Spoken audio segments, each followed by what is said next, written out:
First topic as the exhibition weekend wraps up. There are still some more to come. Michigan State plays UConn this week. I don't know the others off the top of my head, but I'm sure we'll recap them as they come about. For now, let's do some winners and losers. Most teams have completed their final exhibitions before the season. The same way we do like a college football end of week thing. Let's each come up with 3 winners, 3 losers from the final round of exhibitions before college basketball season begins. Do you want to start with positives or negatives? Let's start with positives. Okay. I think the biggest winner of anything is Kentucky. It's got to be Kentucky. A dominant performance against the number one team in the country in Purdue at home.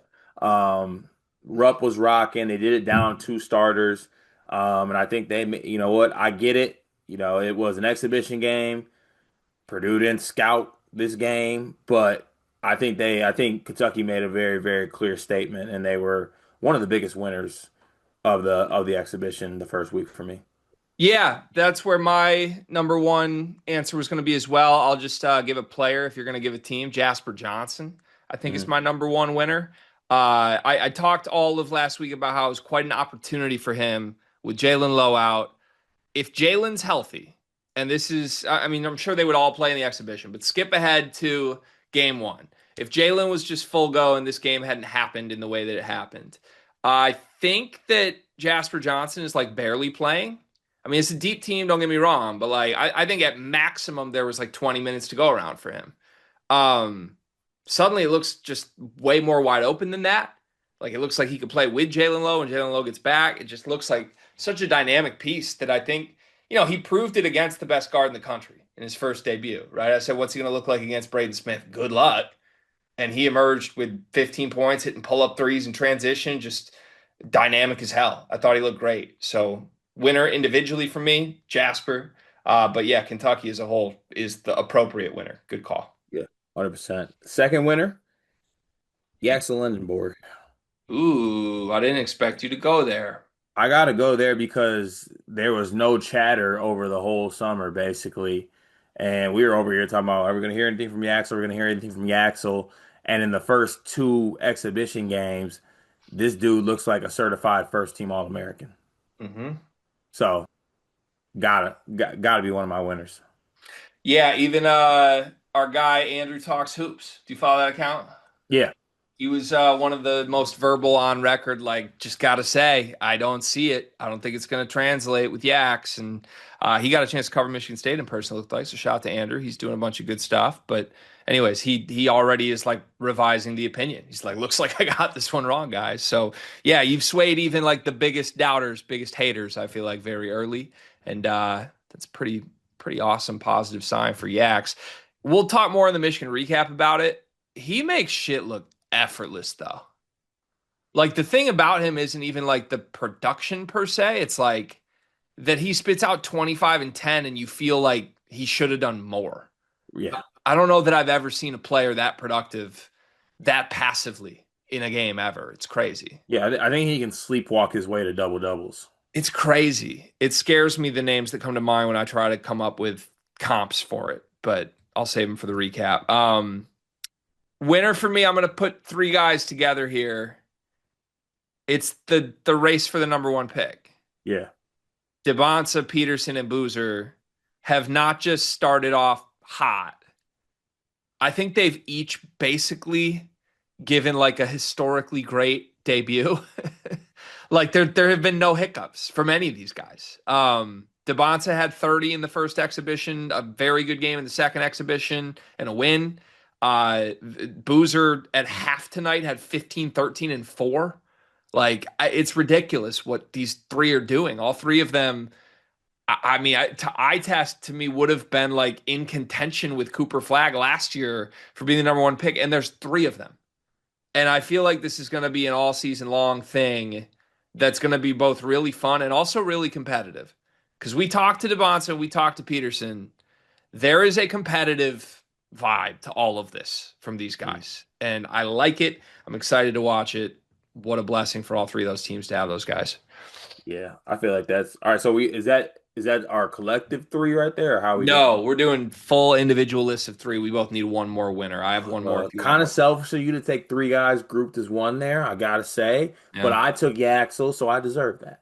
Sure. Do you want me to go with my third so you have another minute? Because I have one more. No, I think I actually do know my third. And I'm gonna be a sucker here because you just mentioned the freshman, but I really love what I saw from Caleb Wilson in that first game. It's a good one. Dude, he was like, I mean, like obviously you talked about the guys you talked about being in that kind of upper echelon. I don't think Hubert, kind of I guess even though it was the first exhibition, like I don't think I had that question. I thought I would come out of that and be like, oh, here we go again.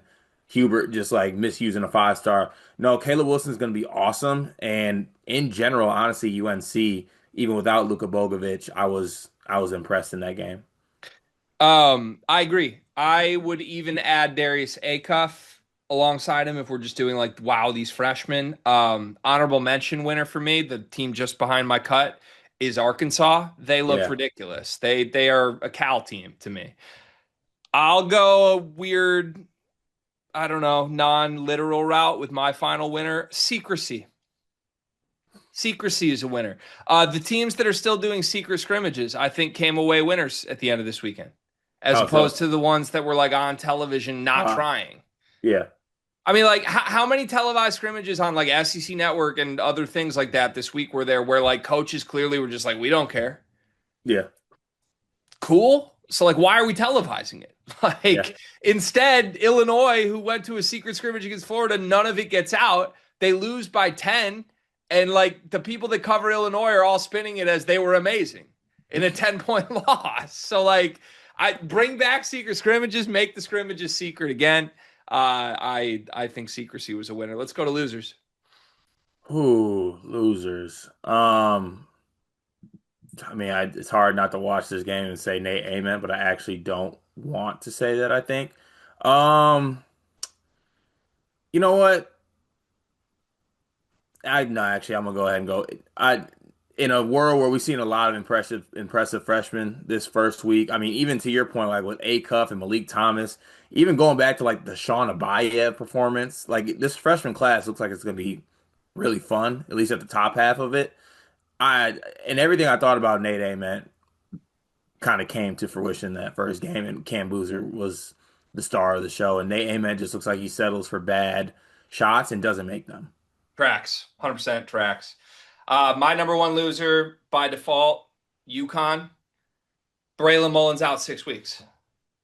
That's the last thing you want to hear in exhibition week. It was the loudest thing that I think any of us learned in exhibition week. UConn is going to be without the projected starting small forward for over a month. That's terrible. Get well, Braylon.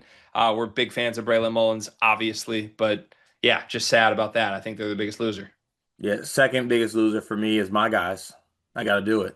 I got to be a fan in greatness, and I got to be a truthful person. Bad performance. Flip that L. I can't. I'm not gonna flip it yet Can because you it's the like exhibition. can you make it jiggle a little? Yeah. Yeah, but like, look, Michael goes 1 for 92. Conwell doesn't look good. Darren Peterson busts y'all ass. And meanwhile, your rival beat the number one team down 2 starters at home. Yeah. It could not get much worse for Louisville. You are not wrong, my friend. And it's a great segue into my second loser, Matt Painter. Not Purdue. Oh, Not Purdue as a team. I'm not going to panic about Purdue. Again, go watch the recap for full thoughts. There are some serious concerns I have out of this without panicking about a loss. With that said, Matt Painter, loser. Why? Because maybe we should start scouting for our exhibitions. Like, are you not tired of that excuse too? And I get, yes, correct. The exhibitions don't matter. Painter, like, very clearly, objectively did want to lose this for the third consecutive year. But I don't love the excuse of, oh, we just didn't scout it. hmm. Why? What do you get out of not practicing a scout card? Would you not be helping your team more to just practice a scout? How does that prepare your team at all for the season if you won't even practice a scout? I don't get it. I don't understand what the purpose is of it. That's the logic. It's just Painters didn't want to scout. Okay, you're on my loser list then. I don't see how this is helping prepare your team at all. All it does is put your guys at risk of injury if you're not going to even take the preparation for the game seriously. Drives me crazy. Don't get it. My last loser, Duke's guards. Massively unimpressed by the guards at all spots. Now Cam Boozer's amazing, so you might, who really cares? I think you might be fine, but the downfall of that team is going to be their guards, and it's going to suck because Caleb Foster's not a point guard. Isaiah Evans can't do anything but shoot. I'm just completely in awe of the guard play by Duke. Yeah, I mean, tough as they're about to beat Tennessee, but the guards did not look good in the win they're about to beat Tennessee in. So Yeah. that's fair.